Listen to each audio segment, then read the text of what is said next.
राज्य की मुख्यमंत्री ममता बनर्जी ने रविवार को नेताजी मोड़ सार्वजनिक दुर्गा पूजा कमेटी का वर्चुअल उद्घाटन किया।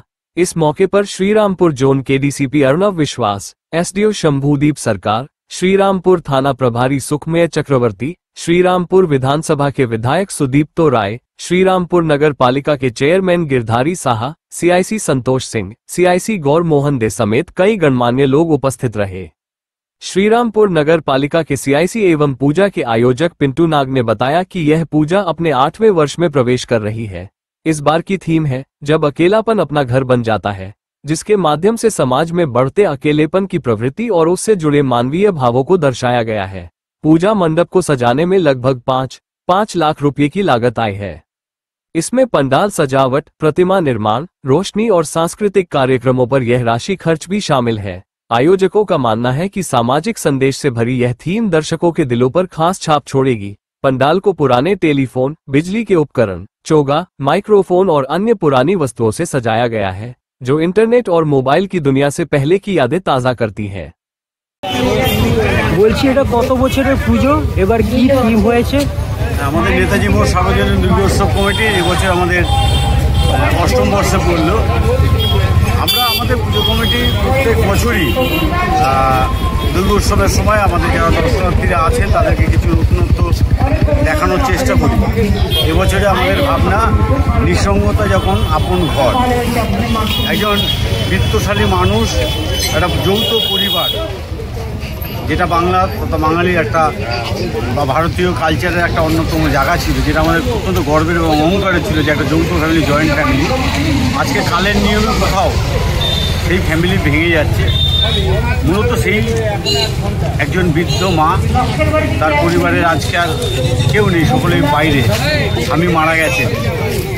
মায়ের সন্তানের জন্য যে কাকুতি মিনতি, মূলত সেটাকেই আমরা এবছরে তুলে ধরবার চেষ্টা করেছি এবং একটা সামাজিক বার্তা দেওয়ার চেষ্টা করেছি যে জন্মদাত্রী মা বা মা বাবা, এই যৌথ ব্যাপারটা যেন আবার আগের মতো ফিরে আসুক আমাদের মধ্যে। আমরা সবাইকে নিয়ে একসঙ্গে। এটা কত বাজেট লেগেছে, কত দিন লেগেছে এটা তৈরি করতে?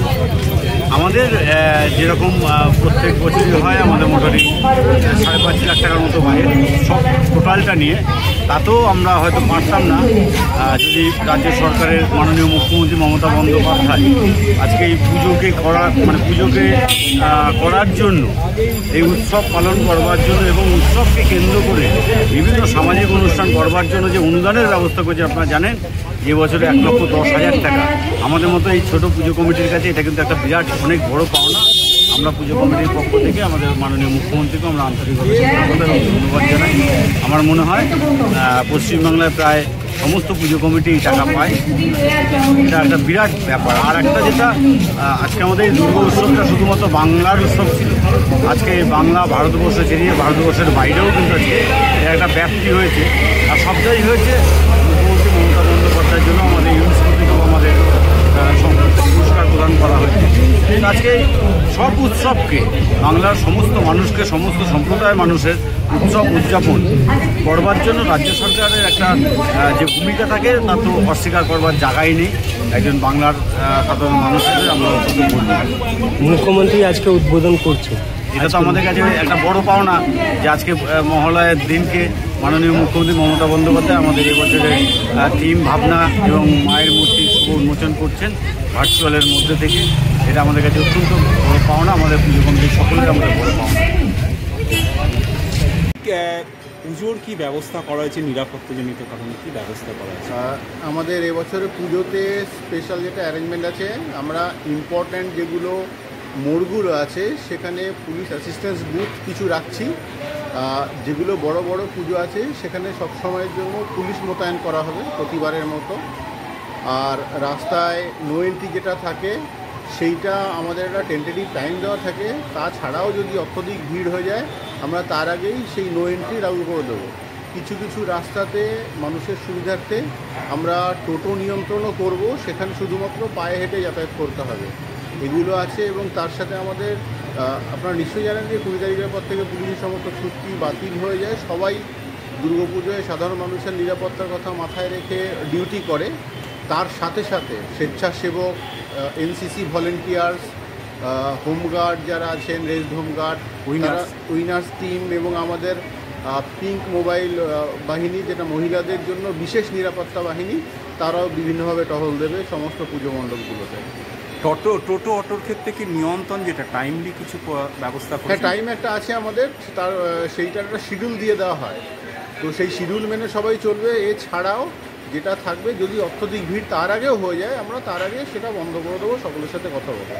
বাকি মণ্ডপের ক্ষেত্রে বা কোনো নিয়ম কানুন যেগুলো সরকারিভাবে রয়েছে, তার পাশাপাশি সার্বিকভাবে কোনো রকম কোনো নির্দেশ? হ্যাঁ, এইটা আমরা পুজোর 15-20 দিন আগে থেকেই আমাদের সিপি স্যার এবং আমরা থানার আইসিরা বিভিন্নভাবে আলাদা আলাদা এবং একসাথে গিয়ে পুজো মণ্ডপের যে সার্বিক নিরাপত্তা, যেগুলো কাজের প্রগ্রেস, ছোটোখাটো কিছু বিষয়ে যেমন এন্ট্রি এক্সিট যে সাইজ আছে সেটা যেন মানুষের বেরোনোর উপযুক্ত হয়, কনজেশন না হয়, স্ট্যাম্পেড লাইট সিচুয়েশন না হয়, দাহ্য পদার্থের প্যান্ডেল হয় সেক্ষেত্রে অগ্নি নির্বাপক ব্যবস্থা ঠিক আছে কি না, ইলেকট্রিক্যাল ওয়্যারিং সেগুলো লাইসেন্স ইলেকট্রিশিয়ান দিয়ে হচ্ছে কি না, কাছে পিঠে জলের ব্যবস্থা বা অগ্নি নির্বাপক ব্যবস্থা থাকছে কি না, এই সমস্ত জিনিসগুলো ঠিকঠাক করে ফলো হচ্ছে কিনা সেগুলো দেখছি। এবং প্রত্যেক দিন রাত্রেবেলা আমাদের বিশেষ টিম প্রত্যেকটা পুজো প্যান্ডেল ভিজিট করছে, মোটরসাইকেল বাহিনী, যাতে পুজোর যে কাজের প্রগ্রেস তার সাথে সাথে সেটা নিরাপত্তাটাও সুনিশ্চিত করা যায়, এবং ভলেন্টিয়ার যারা রিক্রুট করা আছে তারাও জেগে থাকতে গেলে সেটা দেখা হচ্ছে।